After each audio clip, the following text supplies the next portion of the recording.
Durablement Vôtre, l'entretien quotidien avec des femmes et des hommes de Lorraine et d'ailleurs, engagés dans une démarche de développement durable dans la sphère écologique, économique ou sociale. Lorsque parfois leur action se situe à l'intersection des trois sphères, elle ou il nous ouvre alors la voie d'un autre monde possible, vivant, viable et vivable. Durablement Vôtre, en partenariat avec les radios associatives de Lorraine. Aujourd'hui, nous évoquerons la gouvernance publique, parce que vous en conviendrez, notre démocratie est en crise. La commune de Kingersheim, en Alsace, dans le Haut-Rhin, a organisé du 2 au 7 octobre 2017 les rencontres de l'interrogation démocratique. Soirées thématiques, conférences débats et journées d'études ouvertes au public et animées par de nombreux spécialistes pour questionner la construction du commun. Éric Mutschler, Durablement Vôtre.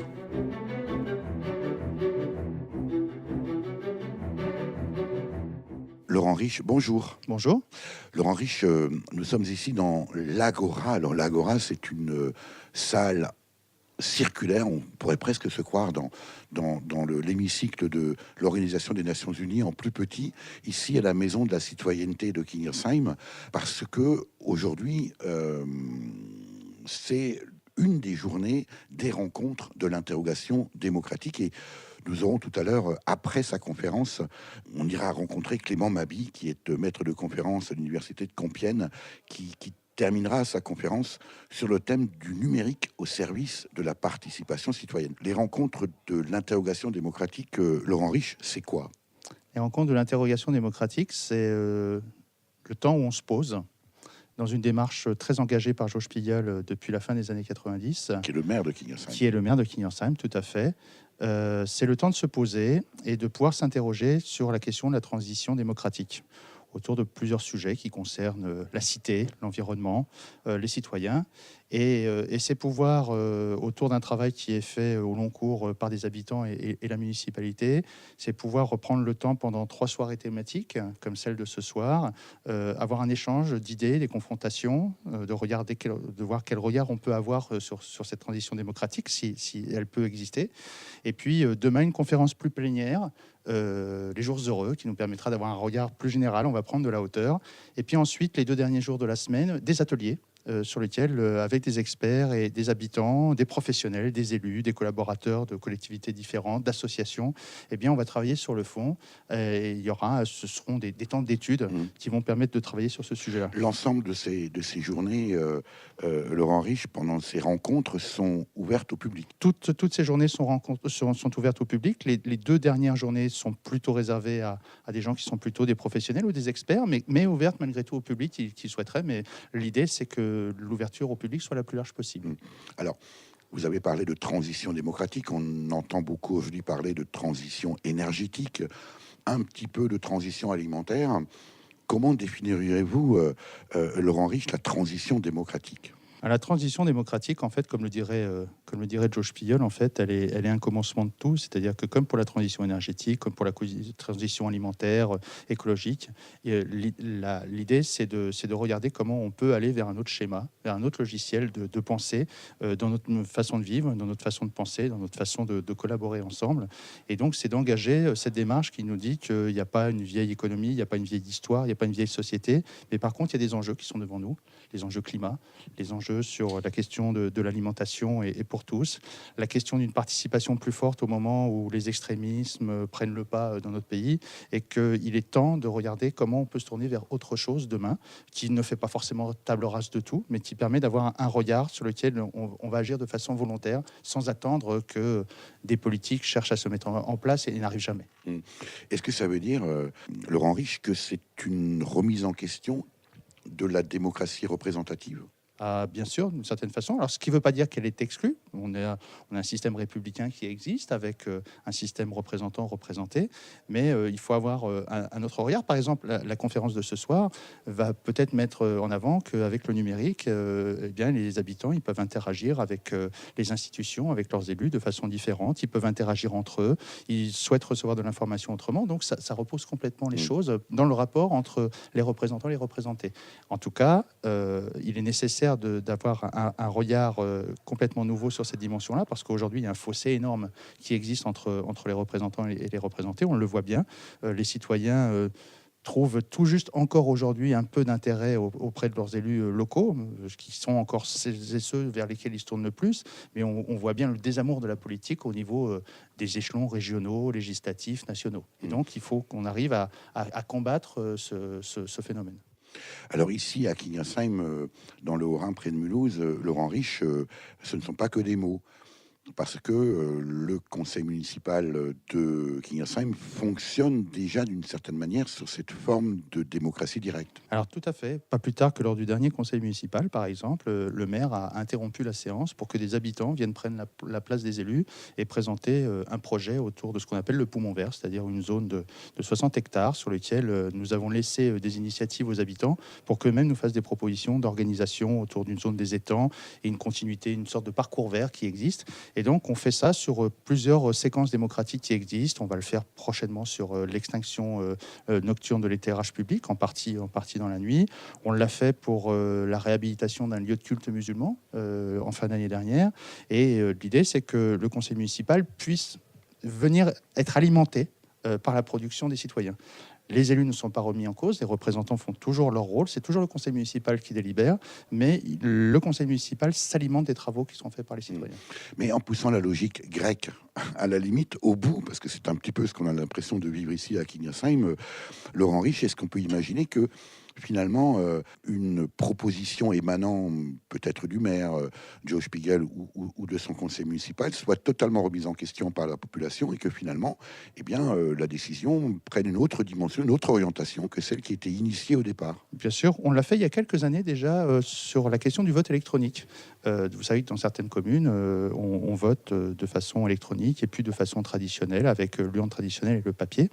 Et donc, le maire s'est dit que c'était un sujet qui pouvait être un peu clivant et qui méritait qu'il y ait une réflexion avec une information au départ, des retours d'expérience et qu'il puisse y avoir des habitants qui pouvaient donner leur avis sur la question du vote électronique ou pas. Et donc, on a organisé cette séquence après avoir tiré au sort des habitants, parce que ça nous semblait important que sur un sujet tel que celui-ci, on puisse faire venir des habitants qui soient tirés au sort, donc qui ne soient pas forcément intéressés par leurs propres intérêts. Et donc, ça a super bien fonctionné. Et ce sont les habitants eux-mêmes qui ont souhaité que le vote électronique ne soit pas mis en place dans notre commune. Ça a été un choix qui a été porté de cette façon. Comment est perçue la démarche ici mise en place par Joe Spiegel, qui n'est pas présent physiquement aujourd'hui? Je crois qu'il est retenu pour d'autres obligations ailleurs, mais il sera présent pendant ces journées, ces rencontres de l'interrogation démocratique. Comment est perçue la démarche mise en place ici par Joe Spiegel et puis bien sûr tout son conseil municipal dans les autres communes voisines? Est-ce qu'on vous regarde un peu comme des martiens parce que quelque part vous remettez en question le statut de l'élu. Fondamentalement, j'imagine qu'il y a des élus peut-être qui sont en panique par rapport à ce que vous mettez en place ici à Kingersheim. Comment c'est perçu cette démarche, Laurent Rich? Alors, je ne sais pas s'ils nous regardent comme des martiens, mais en tout cas, ils sont très interrogatifs. Et puis, je pense que certains doivent dire, ouais, ben, on va voir après tout, est-ce que c'est pas un petit joujou démocratique du moment, et puis on verra si ça aboutit ou pas. Je crois que ça fait son chemin. La première des villes, qui est la ville de Mulhouse, qui est à côté, a engagé un travail, alors qui lui est propre, avec sa propre démarche, ses propres outils, mais a engagé une démarche un peu similaire à la nôtre. Et d'autres communes essayent aussi d'essaimer au travers de notre expérience et du retour d'expérience que l'on a pu faire. Voilà. Nous, on ne cherche pas forcément à calquer un modèle. C'est pas du tout ça. Chaque collectivité fera comme elle le souhaite. Mais en tout cas, on essaye de faire profiter de notre expérience chaque fois que nécessaire. Mais on sent que quelque part, voilà, il y a un intérêt qui est de plus en plus présent sur les territoires, parce que je pense qu'aujourd'hui, la plupart des élus dans les collectivités ont compris qu'on ne peut pas faire fi de cette question-là. Alors, nous sommes ici en Alsace avec vous, Laurent Rich, adjoint au maire de la commune de Kingersheim, administrée par Joe Spiegel. On ne peut évidemment dans lors de rencontres de l'interrogation démocratique, ne pas évoquer la question du Grand Est, avec évidemment cette dimension précisément, alors pour le coup non démocratique, une fusion imposée, et puis rattrapée par l'actualité également, la situation en Catalogne. Quel est votre avis sur ces deux sujets ? Notre avis, et quand je dis notre, je dis le mien et celui de Josh Pigalle, c'est qu'en 2013, un référendum a été lancé pour la constitution d'une collectivité d'Alsace unique, donc qui aurait rassemblé en fait la région et les deux départements du Haut-Rhin et du Bas-Rhin. Et puis, je dirais les intérêts particuliers, les clivages, les peurs, les fantasmes ont fait que le résultat n'a pas permis donc d'arriver à cette collectivité unique. Et Josh Pigalle, et je partage son avis, a regretté qu'à l'époque, le président de région n'ait pas organisé justement un système qui associait plus les habitants avec une démarche comme on le fait à Kingersheim, c'est-à-dire d'abord une information, ensuite une coproduction, et puis ensuite on va vers des pistes de solutions qui permettent à chacun de comprendre les enjeux, de partager la complexité éventuellement du sujet, et puis de regarder quelles sont les perspectives sur lesquelles on peut travailler. Et je crois, comme Josh Pigalle, qu'on a raté cette étape du Conseil d'Alsace unique, entre autres parce que l'implication citoyenne n'a pas été bonne. Je vais vous donner un exemple très concret. Il faut vraiment être très concret sur ce sujet-là. Lorsque le Conseil d'Alsace unique a été présenté, les habitants ont reçu une profession de foi comme à chaque élection. Et ils ont reçu une profession de foi du modèle qui était attendu. C'est-à-dire que ce n'était pas une profession de foi pour un modèle ni pour un autre, ils ont reçu qu'un seul modèle. Et donc, beaucoup d'habitants ont dit, et je les ai entendus, mais alors, quelque part, on nous demande notre avis pour un truc qui est déjà fait. Vous voyez, donc, par cet exemple-là très pratique, on se rend compte qu'il est nécessaire d'amener les habitants à la réflexion et au débat et à la confrontation des idées pour pouvoir les amener à cheminer et pas leur donner l'impression que, quelque part, les choses sont déjà faites ou que leur voix ne comptera jamais. On pourrait transposer cette situation-là et cette procédure-là en Espagne aujourd'hui, Laurent Rich ? Je ne connais pas assez bien le contexte espagnol pour pouvoir le préciser. On a en plus de ça une difficulté, c'est que, voilà, un peu comme dans notre pays, les républiques sont avant tout uniques au départ, donc ce qui ne veut pas dire qu'on doit faire fi des spécificités de chacun des territoires, mais peut-être que certainement, ça doit aussi passer par là, et que pour l'instant, on est trop dans la confrontation entre un gouvernement central et puis une région qui a envie d'exprimer une forme d'identité, de ressources, de richesse, de talent à sa façon, au-delà des clivages un peu partisans des uns et des autres, parce qu'on voit bien que pour l'instant, même en Catalogne même, on a les pour et les contre et point à la ligne. Alors, ce sont aujourd'hui les rencontres de l'interrogation démocratique. On suivra bien sûr avec intérêt les réponses qui seront données à ces interrogations. En tout cas, on va laisser la place cette fois-ci à Clément Mabi pour sa conférence « Le numérique au service de la participation citoyenne ». Et on se retrouve après sa conférence. Merci Laurent Rich. Merci beaucoup à vous. Quand nous en serons au temps des cerises, et gai rossignol et merle moqueur seront tous en fête. Les belles auront la folie en tête, et les amoureux du soleil au cœur. Quand nous en serons au temps des cerises, sifflera bien mieux le merle moqueur.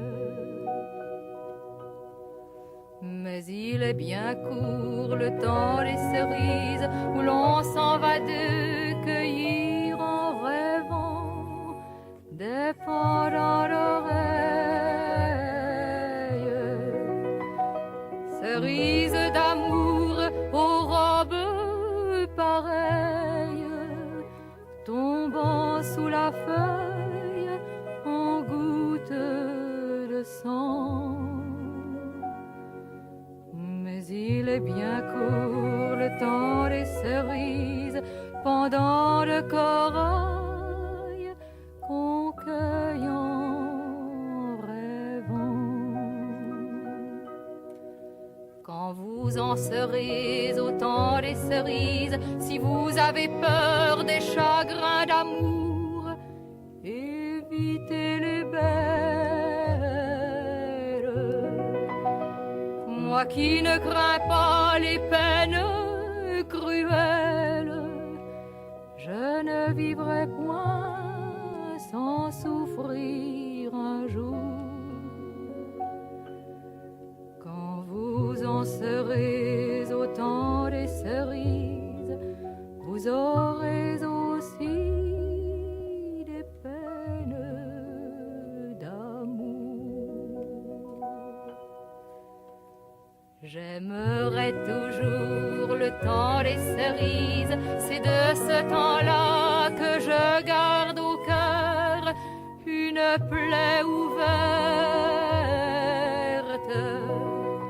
Et dame fortune en m'étant offerte ne pourra jamais fermer ma douleur.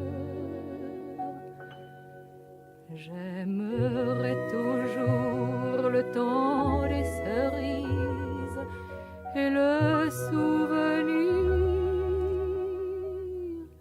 que je garde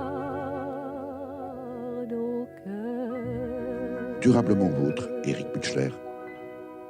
Clément Maby, vous venez de terminer ici la conférence à Kingersheim à l'occasion, dans le cadre plutôt des rencontres de l'interrogation démocratique, dans une conférence dédiée au numérique et surtout à l'importance et à l'apport éventuel, on le verra, du numérique dans le débat et dans la démocratie participative. C'était ce mercredi 4-10, vous êtes fatigué, vous voulez tenir la parole et l'auditoire pendant 2 heures. Je vais vous demander encore un effort supplémentaire en vous priant de nous résumer en 10 minutes le contenu de cette conférence, Clément Maby. Alors, la conférence, elle avait pour thème numérique, les relations entre numérique et démocratie. Qu'est-ce que le numérique peut apporter à la démocratie? Et plus qu'un plaidoyer, mon optique ce soir, ça a été de poser la question, de problématiser cette relation et de se demander finalement à quelles conditions le numérique peut être une ressource pour améliorer le fonctionnement de la démocratie. Améliorer comment? En favorisant l'implication des citoyens. Pourquoi est-ce qu'on pense si facilement à associer numérique et participation? Parce que, en fait, sur le monde du numérique, dans le monde du numérique, et notamment les technologies de communication qui sont produites avec, et la plus connue parmi eux, Internet, les gens s'expriment beaucoup, parlent beaucoup, ils discutent. Ils discutent entre eux, entre proches, sur une série de thématiques. Ils se rejoignent d'ailleurs par ce qu'on appelle par affinité, par communauté. Et parmi les sujets que ces communautés traitent, il y a beaucoup de sujets politiques. Donc, en fait, Internet est un espace du débat public. C'est un nouvel espace public pour les gens qui y sont présents, où il y a un débat qui se déroule avec des règles qui sont différentes de celles de l'espace public traditionnel. Dans l'espace public traditionnel, il y avait une particularité, c'est qu'on a des gens dont le métier, le vôtre en l'occurrence, est de décider qu'est-ce qui mérite ou non de rentrer dans l'espace public. Là, vous voyez, vous avez par exemple choisi de discuter avec moi, d'échanger avec moi, parce que ma légitimité vient du fait que j'ai donné une conférence ce soir. Ça, c'est la logique de l'espace public traditionnel. Jusque-là, je vous suis. En ligne, la logique est différente. Parce que chacun peut produire son propre contenu. Il n'y a pas de barrière au niveau de la production de contenu. Chacun peut produire son contenu et être son propre média, participer à l'espace public. Mais ça, c'est plutôt bien, non? C'est plutôt bien et c'est plutôt pas bien. Alors, en quoi c'est plutôt pas bien? Parce que en fait, en quoi c'est bien, on le voit. On le voit, et surtout, il y a un aspect important avant, c'est de voir comment ces contenus se régulent. C'est-à-dire que les contenus se régulent par une logique de mise en visibilité des contenus. Sur Internet, les contenus les plus échangés sont les plus visibles. Donc, tout le monde peut produire des contenus, mais tout le monde n'aura pas la même visibilité. C'est le phénomène du buzz. C'est le phénomène du buzz. Et finalement, l'aspect positif dans tout ça, c'est qu'on a un pluralisme qui a largement augmenté. L'histoire des médias et l'évolution des technologies liées aux médias le montrent bien. On est passé d'une chaîne de télé à 2 chaînes de télé, et ainsi de suite. Développement de la télé, développement de la radio, les radios libres dans un second temps. Maintenant, le développement d'Internet. On voit cette pluralisation progressive. Et là, on a atteint un niveau où chaque individu, chaque groupe peut porter son point de vue. Ça, c'est l'aspect positif. Et l'aspect négatif? L'aspect négatif, il est sur le plan que, malheureusement, ces points de vue ne sont pas obligés de se confronter. C'est-à-dire que... C'est en quelque sorte le phénomène communautariste. Exactement. qui se traduit par une logique, ce qu'on appelle d'homophilie sur le web. C'est-à-dire qu'on se rapproche des gens qui sont proches de nous.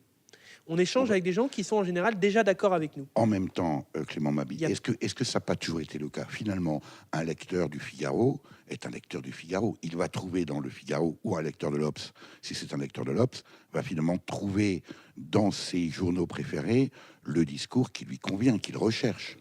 C'est pas nouveau. Alors ça, c'est ce qu'on appelait l'effet des bulles informationnelles.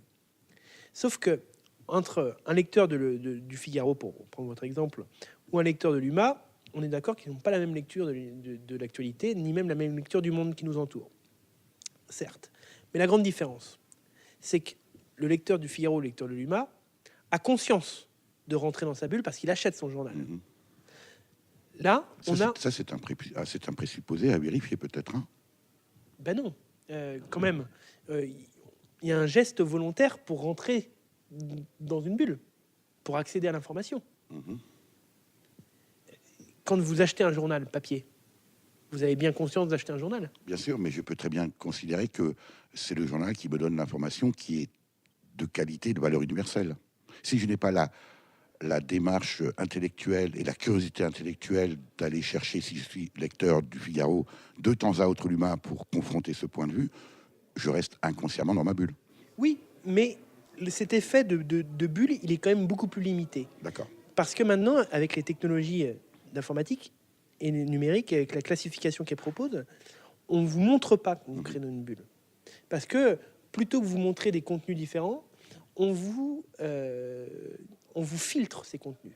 Et en fait, ce phénomène de bulle informationnelle qui existait déjà avant le numérique se retrouve couplé à un phénomène de bulle de filtre qui finalement vous n'avez plus accès en fait à d'autres types de contenus. En quelque sorte. Je prends juste un exemple, excusez-moi, mais je prends un exemple. Je vais partir de moi, c'est la technique sur le web, on parle de soi. Je regarde ma page Facebook. Si je prends ça comme un sondage d'actualité, il y a une majorité. J'ai la vie en fait d'une communauté qui me ressemble. Il y a une majorité d'universitaires plutôt portés sur certaines opinions de politique. Voilà. Pour quelle raison est-ce que, alors vous l'avez expliqué dans votre conférence ce soir ici à Kingersheim, pour quelle raison, et là vous allez forcément nous parler des logarithmes, pour quelle raison Internet préconise ce type de filtre? Parce que c'est une forme de filtre. Mais c'est une logique marchande. C'est-à-dire que les algorithmes, en fait, ils essaient de vous proposer les contenus qui sont censés le plus vous plaire pour pouvoir y associer des publicités. C'est aussi bête que ça. C'est aussi bête que Alors, ça. dans votre conférence, Clément Mabi, vous avez utilisé une formule que j'ai notée pour expliquer en très peu de mots et de façon très pédagogique ce que c'est qu'un algorithme. Vous nous avez expliqué qu'un algorithme, c'est si, alors. On pose des conditions. Si, alors on a telle condition. Et ensuite, vous nous avez expliqué que s'il y a des si, il y a forcément un choix. Et s'il y a un choix, il y a forcément du politique. En fait, un algorithme, on aurait tendance, dans les discours, en ce moment, à presque le personnifier. Non, un algorithme, c'est une formule mathématique. Qui peut être très complexe et très longue. Qui peut être très complexe et très longue, mais ça reste une formule mathématique. Et donc, qui dit formule mathématique dit qu'il y a des gens qui la produisent. Il y a c'est des variables. C'est un assemblage de variables, les formules mathématiques. Donc, on assemble des variables qui forment l'algorithme. Et donc, celui qui fait le choix des variables définit, quelque part... il y a toujours de l'humain quelque part.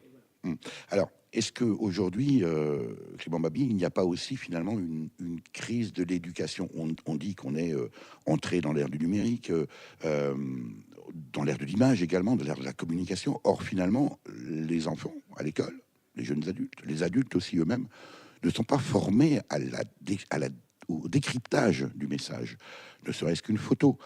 On sait aujourd'hui qu'on peut manipuler avec des logiciels très simplement des photos. Personne ne se pose jamais la question du statut de celui qui parle, de l'intention du photographe. Est-ce qu'il n'y a pas ici un défaut de formation qui vaut aussi bien pour l'Internet que pour les médias traditionnels? Puisque vous parlez de vous, je vais vous parler de moi. Quand j'étais enfant, quand j'étais à l'école, on avait des cours où on mettait précisément plusieurs types de médias et on nous invitait à analyser la manière dont chacun des médias traite une même information. Est-ce qu'il n'y a pas là aussi aujourd'hui un décalage entre cette technologie qui est arrivée à vitesse grand V et puis finalement la formation du citoyen? Alors, pour être un petit peu provocateur, pour terminer cette séquence, j'ai envie de vous dire oui et non. Parce que d'un côté, En même temps, vous voulez dire. voilà, d'un côté, je suis tout à fait d'accord avec vous, et d'un autre côté, cette logique d'éducation à des médias bien identifiés, elle fonctionne pas avec le web, vu que chacun peut être son propre média. C'est plus les mêmes logiques de légitimation de l'information. Et il faut, à mon sens, une des hypothèses, parce qu'il y a quand même une grosse question d'éducation derrière tout ça, c'est aussi, ça pourrait être une option de s'éduquer, d'éduquer à qu'est-ce que c'est que le numérique. Pas forcément le débat du code à l'école, comme on entend parfois. Donc l'idée, c'est pas de savoir coder, c'est de comprendre ce que c'est que le numérique, Vous avez le comprendre sentiment, ce qui permet. vous avez le sentiment qu'aujourd'hui, l'éducation nationale, par exemple, s'engage dans cette réflexion? L'éducation nationale s'engage dans la réflexion. Après, en pratique, on est encore au balbutiement, mais il y a des réflexions qui s'engagent du côté de l'éducation nationale. Démocratie, cette saison porte un petit gilet pare-balles quand elle défile sur le podium façon fleur du mal. Elle veut que notre bonheur, petite sœur, mais les fleurs ont parfois des épines. Elle change de couleur toutes les heures, elle a peur qu'on lui trouve mauvaise mine.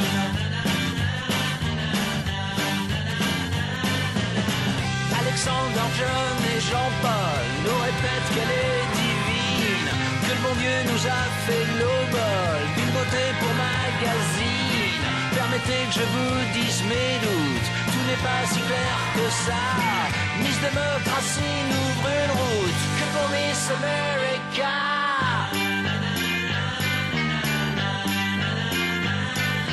Miss Démocratie, cette saison porte une tenue camouflage. Quand elle ondule sur le podium, tout le monde se tient sage. En parfaite sirène, elle enchaîne rengaine et promesses pleines d'épines. Pas besoin qu'on l'aime tant qu'on prend la peine de lécher sa vitrine.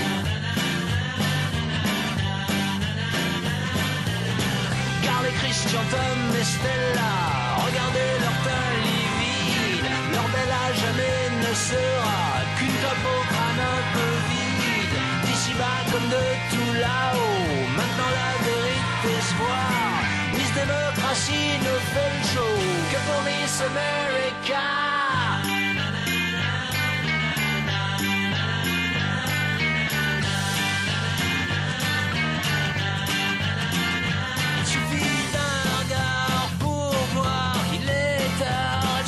Pas de routine.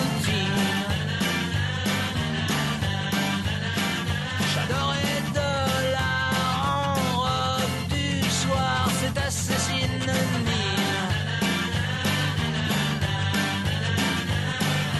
Miss Démocratie, cette saison porte une visière infrarouge. Maintenant qu'elle a conquis le podium, plus personne ne bouge. Alexandre, John et Jean-Paul aimeraient croire qu'elle est divine, que le bon Dieu leur a fait l'obol d'une beauté pour magazine. Maintenant qu'ils partagent tous mes doutes, hésiter n'est plus un choix. Miss Démocratie n'ouvre une route que pour Miss America. Durablement vôtre, Éric Mutschler. Clément Mabille, maître de conférence à l'UTC Compiègne, en étant spécialiste de la participation citoyenne et des usages numériques, dans cette conférence que vous avez tenue ici à Kingersheim ce mercredi 4 octobre, dans le cadre des rencontres de l'interrogation démocratique, on continue ce débat en prolongation avec cette conférence que vous venez de tenir. Alors je sais bien que vous êtes fatigué, le repas vous attend, le dîner vous attend, et je vous remercie de nous consacrer encore un peu de temps. On parle avec vous de l'apport du numérique dans la démocratie participative. Est-ce que c'est possible? Est-ce qu'il y a un apport possible précisément du numérique? Est-ce que, j'ai noté aussi au cours de votre conférence, que l'outil ne fait pas tout et que le choix du projet doit toujours prédominer en quelque sorte? Alors, là, il y a deux choses. Est-ce que c'est possible? Oui, c'est possible. Parce que de toute façon, on voit bien, quand on regarde ce qui se passe en ligne, qu'il y a de la participation, il y a de l'expression politique. Donc, pourquoi ce ne serait pas exploitable dans le champ de la démocratie participative? En revanche, ce qu'on se rend également compte, c'est que ce n'est pas exploitable dans n'importe quelle condition. L'outil, en fait, ne doit pas, comme vous l'avez dit, précéder une réflexion. C'est vous qui l'avez dit. Oui, Pendant la conférence. L'outil ne doit pas précéder la réflexion, mais ce qui est intéressant de voir, c'est que l'outil incarne aussi une réflexion. C'est-à-dire qu'en fait, un outil, dans son design, dans sa conception, rend compte de valeur de ses concepteurs. Les concepteurs font passer un message par le type d'outil qu'ils proposent. Je vais être très simple comme exemple. Si vous proposez un dialogue via Twitter, qui a la caractéristique de réduire une expression à 140 caractères, vous ne créez pas le même type de citoyenneté, vous n'enclenchez pas le même type de citoyenneté que si vous êtes dans une logique de forum thématisé avec une discussion animée. Vous faites directement référence à la stratégie de communication pour peu qu'on puisse parler de stratégie de Donald Trump. Par exemple. C'est un exemple typique. Est-ce que dans vos travaux et de recherche, Clément Maby, vous avez des exemples où précisément le numérique, de façon très concrète, a été mis au service d'une démocratie participative, par exemple localement? Alors, sur le plan local, territorial, j'aurais deux types d'exemples qui me semblent assez marquants. Il y a d'une part une procédure de démocratie participative extrêmement traditionnelle qui a pleinement maintenant intégré les effets du numérique, c'est le budget participatif. On a de nombreuses collectivités en France, et dans le monde d'ailleurs, qui développent des budgets participatifs. Qu'est-ce que c'est qu'un budget participatif? C'est un pourcentage du budget d'investissement d'une collectivité. Investissement, ça veut dire qu'on peut mettre au service de projets, qui est ce pourcentage du budget mis en débat et qui est destiné à alimenter des projets sélectionnés ou proposés par les citoyens. Et dans maintenant la plupart des collectivités, cette part de choix se fait en grande partie via des plateformes numériques. Et ça fonctionne. Et ça fonctionne. Ça, c'est un des exemples extrêmement vertueux, où on a un lien fort numérique, territoire, démocratie participative. Et donc, premier exemple. Deuxième exemple, ce serait par exemple les débats extrêmement territorialisés qu'organise la Commission nationale du débat public, la CNDP. C'est des débats sur des projets d'aménagement du territoire. Et traditionnellement, la CNDP organise des réunions publiques autour dans la zone des projets. Et ce qu'on s'aperçoit, c'est que l'entrée des outils numériques dans ces dynamiques de débat permet de faire varier le répertoire d'arguments, de faire varier les acteurs qui peuvent s'exprimer et de complexifier un peu, parfois, certains avis qui peuvent être exprimés en réunion. Je vous donnerai un exemple. Sur l'éolien en mer, j'ai pu observer que lorsque vous avez tendance à considérer les échanges en réunion, les gens ont un débat extrêmement technique. Comment on place les éoliennes? Qui va bénéficier des taxes? Quels sont les impacts? Très concrets. Voilà, les impacts très concrets. En revanche, sur une plateforme en ligne, on va avoir beaucoup plus tendance, parce qu'il y a des gens qui viennent participer qui ne sont pas concernés directement, à avoir des gens concernés indirectement, beaucoup plus concernés par les valeurs associées, qui vont discuter nucléaire versus renouvelable. Et donc, on a ce cheminement entre le particulier et le général. En fait, on se rend compte que la participation par le numérique permet un schéma d'aller-retour. Alors, incontestablement, le numérique apporte une plus-value au débat. Est-ce qu'il n'y a pas aussi le risque, Clément Maby, que le citoyen, non seulement a déjà perdu une certaine confiance dans le politique, mais finalement se méfie également du numérique, dans la mesure où, vous disiez à l'instant, bien sûr, l'humain est à l'origine du projet, mais ça reste quand même un outil extrêmement froid. On sait aussi aujourd'hui que les gens ont de plus en plus de mal, ou en tout cas se méfient de plus en plus, et résistent à l'idée de mettre des données en ligne, parce que finalement on ne connaît pas l'exploitation. Est-ce qu'il n'y a pas aussi une certaine défiance finalement du citoyen et de l'usager à l'égard de l'outil numérique lui-même? Et c'est là où je pense que c'est important de rappeler un aspect, c'est qu'il n'y a pas l'outil avec un grand L. C'est-à-dire qu'il y a une infinité de réalités avec le numérique. Et là où certains outils vont être, comme on dit, des moissonneuses à données, vont être créés dans des logiques extrêmement capitalistiques pour faire du profit sur la production des citoyens, d'autres outils, notamment ceux créés à base de logiciels libres autour de la mobilisation de communautés, vont au contraire produire de l'intelligence collective, valoriser la production citoyenne. Donc tout ça tient dans une même réalité, j'ai envie de dire. Donc on a des batailles de projets en fait. Votre propos, Clément Maby, me fait penser à la hache, qui finalement, quel que soit l'usage, selon l'usage qu'on en fait, peut être la meilleure des choses comme la pire des choses. Ce serait ça, c'est un peu ça. Mais moi je verrais encore quelque chose qui aurait encore plus de pique qu'une hache, je serais plus sur une fourche. Pourquoi le choix de la fourche? Parce qu'il y a au moins 4 pics. Clément Mabi, dans votre conférence ce soir, intitulée, alors je cherche l'intitulé exact, c'est « Le numérique au service de la participation citoyenne ». J'ai assisté à votre conférence et je me demande si, finalement, en vous écoutant, je vous ai senti très critique, finalement, à l'égard du numérique. Est-ce que vous partagez d'abord le retour et l'impression que j'en ai eu, où finalement, on voudrait nous faire croire que le numérique va rapprocher les gens et va permettre ce débat citoyen. En vous écoutant, on a l'impression qu'il faut être beaucoup plus précautionneux que ça. Mon propos, c'est de dire que c'est pas une évidence, ce lien entre numérique et démocratie. Qu'on voudrait nous faire croire. Qu'on voudrait nous faire croire, mais finalement, c'est aussi les mécanismes que déconstruisent les sciences humaines, c'est que la société croit. C'est pas qu'on voudrait nous faire croire, il n'y a pas de complot pour nous faire croire ça.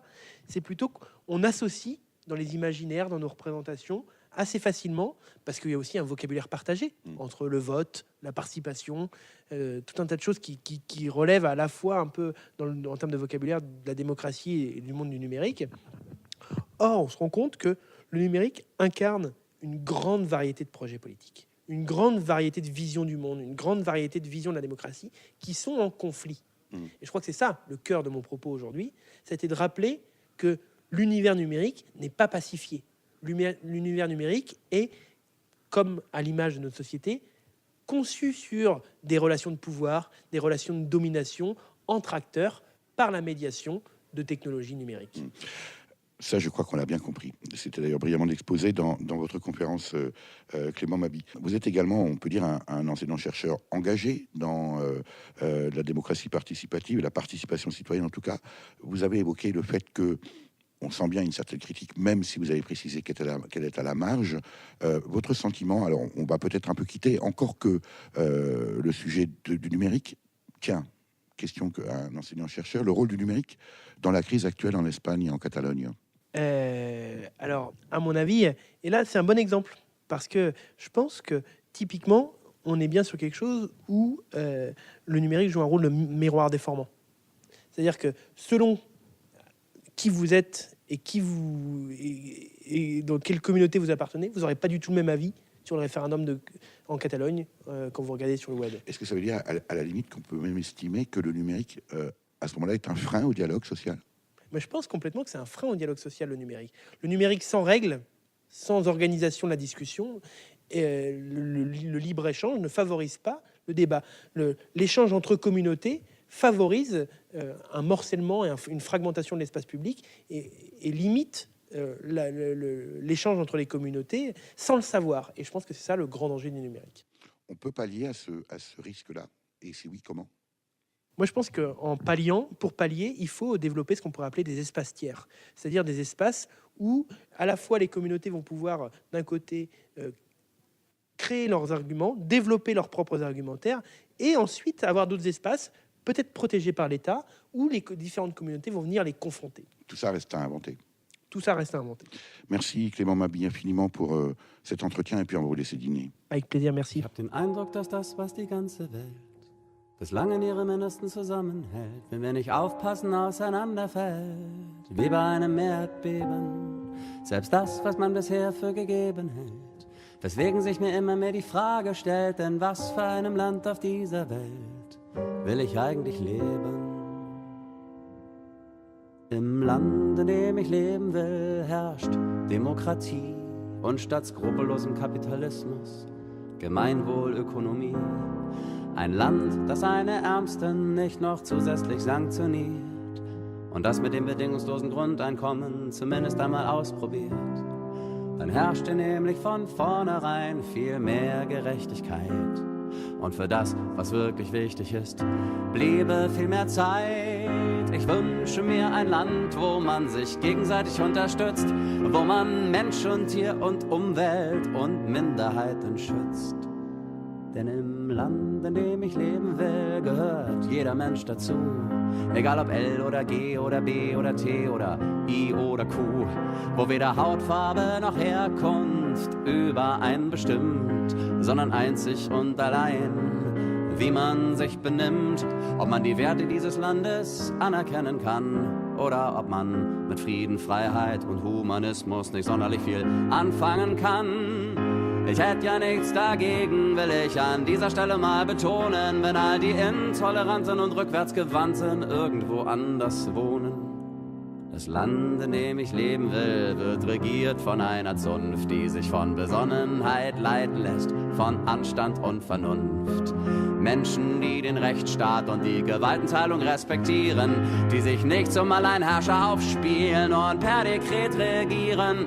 Weder sind es chauvinistische, narzisstische Idioten, noch verlogene, rassistische Diktatoren und Despoten, die jeden, der nicht ihrer Meinung ist, zum Terroristen deklarieren, ihn schikanieren, inhaftieren, foltern und liquidieren. Laurent Rich, vous êtes ici adjoint au maire Joe Spiegel de Kingersheim, où se déroulent les rencontres de l'interrogation démocratique. Vous venez, comme nous, d'assister à la conférence globalement sur le numérique et la démocratie participative que vient de donner Clément Maby. Qu'avez-vous vous-même en tant qu'élu, que retenez-vous en tant qu'élu de cette conférence, Laurent Rich?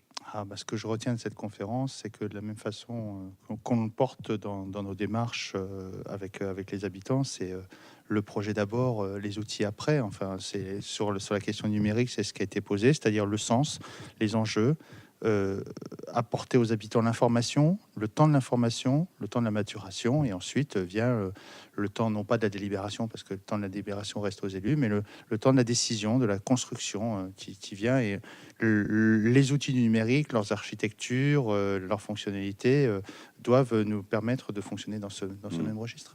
Alors moi, j'ai été très frappé, Laurent Rich, de déjà le nombre de participants à une thématique somme toute assez ardue, présentée par un enseignant-chercheur de l'UTC de Compiègne, qui a fait preuve de pédagogie, somme toute, mais malgré tout, ça reste un sujet ardu. Et puis la qualité des questions qui sont posées, on sent les citoyens très impliqués dans le questionnement. Est-ce que c'est une marque de fabrique de Kingersheim?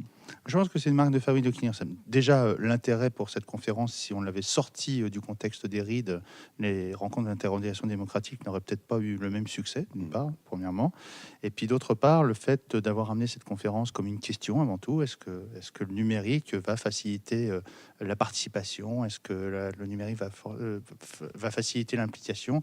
Eh bien, amène peut-être, oui, un intérêt un peu plus particulier. Et du coup, les gens étant dans le questionnement, on a pu le voir ce soir, on est dans les questions, on est un peu sorti quand même de la seule question du numérique. On a été un peu plus loin sur les questions de démocratie, mais on voit bien que les citoyens sont vraiment dans le questionnement.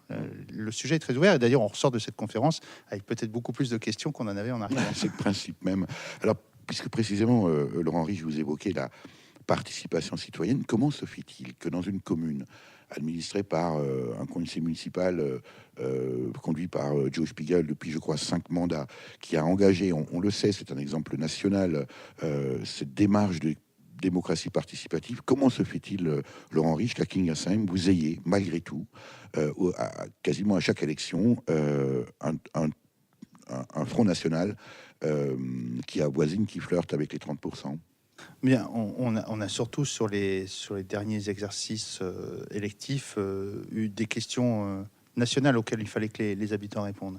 Et on voit bien que la fracture est très forte sur ces questions-là, et le rejet des partis traditionnels et politiques traditionnelles a été très fort. Donc on a du mal à lutter localement contre ces effets-là, et malgré tout le travail qui peut être fait, malgré la participation qui est engagée, qui va peut-être apporter un lien fort entre les habitants et les élus locaux, reste que sur les questions politiques globales, nationales, on a ce rejet du système politique, et qui s'est marqué dans les urnes à Kingersheim comme ailleurs, même si un peu moins marqué que certaines autres communes de notre bassin potassique, mais voilà, on peut pas le cacher, c'est une évidence. Alors, les RID que vous venez d'ailleurs d'expliquer, ce sont les rencontres de l'interrogation démocratique ici à Kingersheim. 5 jours, une semaine complète sur des questionnements, sur l'interrogation, sur la manière de construire ce commun ensemble. Se poser des questions, Laurent Rich, c'est forcément très bien, mais j'ai envie de dire, et alors? Et après? Et après, il faut trouver le moyen de passer sur quelque chose... Je vais utiliser ce mot d'un peu plus opérationnel, c'est-à-dire que la réflexion est intéressante, le débat est intéressant, mais à un moment donné, il faut construire. Et comment on construit? en posant ce qu'on a entendu ce soir dans le cadre de cette séquence sur le numérique, très certainement des règles. D'ailleurs, Joe Spiegel parle toujours du périmètre démocratique, qu'il considère que c'est important, ne pas se moquer des gens en fixant un périmètre au départ. Prendre les électeurs au sérieux. Voilà, prendre les électeurs au sérieux, c'est-à-dire que on part sur une question ou sur un questionnement, mais on n'y part pas n'importe comment. Donc, il faut qu'on continue à travailler sur ces dimensions et voir comment ces échanges et ces réflexions vont nous aider à nous nourrir un peu plus pour que la participation soit la plus forte et que l'engagement soit le plus fort. Parce qu'aujourd'hui, globalement, les outils sont là à Kingersheim. Comme le dit Joe Spiegel, on est souvent confronté à ce qu'on appelle les TLM, toujours les mêmes qui viennent sur cette participation. Et l'exemple de cette conférence ce soir du numérique, c'est de dire, est-ce que le numérique ne peut pas nous aider à toucher une population plus large que celle qu'on retrouve régulièrement dans nos travaux et dans nos espaces de participation. Durablement vôtre, Éric Mutschler.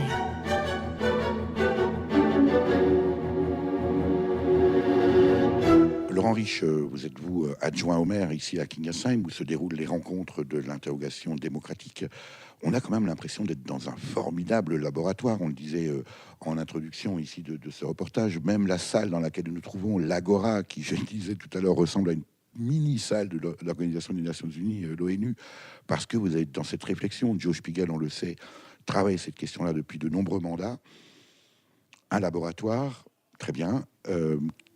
Qu'est-ce qui fonctionne bien et qu'est-ce qu'il faudrait encore plus améliorer pour que on puisse dire que Kingersheim soit un modèle de démocratie participative, Laurent Rich? Ce qui marche bien maintenant, c'est la pratique et les outils démocratiques qui sont mis en place. Les différents conseils participatifs qui ont pu fonctionner sur les différents sujets, les questions posées, font que les habitants ont compris que on doit être dans un espace où le débat et la réflexion sont importantes, et à un moment, il faut pouvoir dégager une synthèse, un consensus, un compromis, faire un travail de coproduction. Donc, ces éléments fonctionnent bien. La participation est encore limitée, malheureusement, c'est ce qu'on disait tout à l'heure. On a un gros travail à faire sur ce sujet-là. Ce qui est intéressant, c'est de regarder comment on peut trouver d'autres espaces un peu innovants de participation, d'implication des habitants. Les 2 premières conférences qui ont été menées lundi et mardi soir allaient dans ce sens. La question d'une monnaie locale qui favoriserait les circuits courts a été posée sur la table volontairement par l'équipe municipale pour qu'on regarde si sur ces sujets-là, on ne peut pas concevoir les circuits économiques, les circuits d'achat différemment. La question des jardins partagés a été volontairement aussi mise sur la table dans le cadre de ces rencontres d'interrogation démocratique pour regarder comment les habitants peuvent éventuellement mûrir cette question-là. Parce que on voit que certaines initiatives émergent des citoyens et sur d'autres initiatives, il faut aller chercher les citoyens pour leur suggérer, peut-être pas, mais en tout cas proposer une dimension un petit peu nouvelle de faire cette politique, c'est-à-dire que tout ne vient pas de la municipalité, de l'équipe municipale sur des thématiques précises, mais que les citoyens puissent s'emparer même de sujets sur lesquels ils n'ont pas forcément la maturité ou ils n'ont pas forcément tout simplement l'information. Voilà, tout à fait l'information. Donc voilà, les outils sont là, il reste des espaces à investiguer et les rencontres de l'interrogation démocratique, c'est globalement de nous poser pour regarder tout ce qui a été déjà fait et puis de regarder tout ce qu'on peut regarder, tout le regard que l'on peut avoir prospectif sur d'autres thématiques. En même temps, Laurent Rich, on peut se dire que après 200 ans de représentation nationale, de système fonctionnant uniquement sur la représentation et qui finalement prive le citoyen de sa parole. D'ailleurs, je crois que l'un des participants a posé la question de façon un peu plus brutale ce soir, mais finalement, c'est une éducation culturelle du citoyen. J'ai envie de dire, on ne naît pas citoyen, ça s'apprend. Bien sûr. C'est d'ailleurs pour ça qu'à Kingersheim, plus particulièrement, on fait un travail autour d'un projet politique qui part de l'enfance et de la jeunesse et des familles. Parce qu'on pense que le citoyen de demain, c'est l'enfant d'aujourd'hui et qu'on doit passer par cette étape de sensibilisation, d'éducation à la citoyenneté. C'est un élément important. On a dans le domaine culturel un projet culturel qui est porté par une structure qui s'appelle le CREA, le Centre de ressources d'échange et d'animation, qui n'est ni un centre culturel ni un centre social. Nous avons déjà visité avec Durablement Vôtre. Voilà, qui est un espace entre les deux et qui travaille beaucoup sur cette dimension de citoyenneté. Et c'est un élément important parce qu'en effet, on est un peu analphabète, comme le dit très souvent Joe Spiegel, de ces éléments de démocratie. Et il faut que nos citoyens de demain soient en apprentissage sur la citoyenneté et la pratique de la citoyenneté. Laurent Rich, on voit bien qu'il y a aujourd'hui d'énormes enjeux. Je pense évidemment en premier lieu les changements climatiques. Est-ce que, au regard de ce qui se passe ici à Kingersheim, mais aussi mis en perspective avec ce qui se passe en France et dans le monde, est-ce que vous êtes confiant finalement sur le résultat de tout ce travail que vous engagez ici à Kingersheim, et est-ce que vous êtes confiant pour, allez, on va user un gros mot, l'avenir de l'humanité? Est-ce qu'on est conscient? En tout cas, on est conscient que, en plus de ça... La question, c'était pas conscient, c'était confiant. Confiant, oui. Alors, moi, je pense qu'on est confiant parce qu'on est dans un pays, vous le savez, qui est très centralisé en France et que résonne très certainement plus fortement dans notre pays qu'ailleurs le penser global, agir local. Donc, on est confiant parce qu'on pense que tout le travail qui est fait localement, toutes les initiatives locales prendront très certainement le pas sur des politiques publiques plus globales, nationales, qui n'arrivent pas en fait à nous emmener dans des étapes de transition, que ce soit des transitions démocratiques, écologiques. Merci beaucoup, Laurent Rich. Pour en savoir plus sur les rencontres de l'interrogation démocratique, rendez-vous sur www.rid-kingersheim.fr et plus généralement sur la transition démocratique initiée par Joe Spiegel et son équipe à Kingersheim. Vous pouvez consulter le site de la commune à l'adresse www.ville-kingersheim.fr. Vous avez pu écouter dans l'ordre Le Temps des Cerises, des paroles écrites en 1866 par Jean-Baptiste Clément, mise en musique 2 ans plus tard par Antoine Renard et interprétée ici par Geneviève Collin, alias Cora Vauquer, en 1955. Miss Démocratie de Jean-Patrick Capdevielle, paru sur l'album Hérétique 13, sorti en 2007. Et enfin, Das Land, in dem ich leben will, le pays dans lequel je veux vivre, du berlinois Bodo Wartke, sorti en single le 12 septembre 2017 et dont l'intégralité des revenus sont versés à Amnesty International. À la technique et au montage, Véronique Olivier. Vous pouvez réécouter cette émission dès la semaine qui suit sa première diffusion sur le site www.durablementvôtre.fr.